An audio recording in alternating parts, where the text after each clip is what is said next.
literatura niretzat eginkizun guztiz kolektiboa da.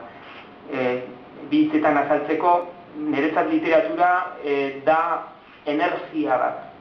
Energia bat zirkulatzen duena jendearen artean, idazleen artean noski, komentatzaileen artean, kritikoen artean, eta noski, irakurleetatik idazleetara, eta idazleetatik irakurleetara doan energia bat da.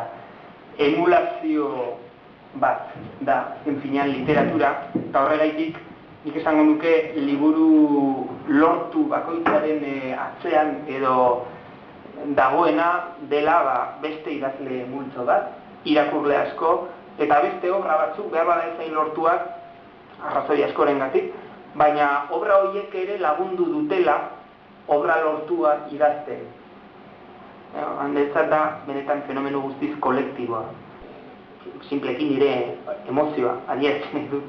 Liburu berri bati ekiten diozunean, abiatzen zara zure obsesio intimo eta bakartietatik, eta horietan arakatuz, hasten zara material bila, eta une horietan guztiz improbablea iruditzen zaizu, ez bakarrik sari bat lortzea egunen batean, baizik eta xumeagoki liburu dendetara iristea, edo oraindik xumeagoki liburua bukatzea.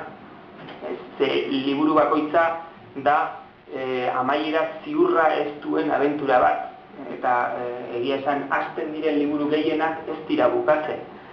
Orduan, une horietan espero ez duzun zerbait da liburua bukatzea, liburu denda batera iristea, irakurleen eskuetara iristea, eta mirari bat da gainera irakurlei gustatzea. Orduan, benetan nire eskerrona eta emozioa adierazten nahi dut, simpleki.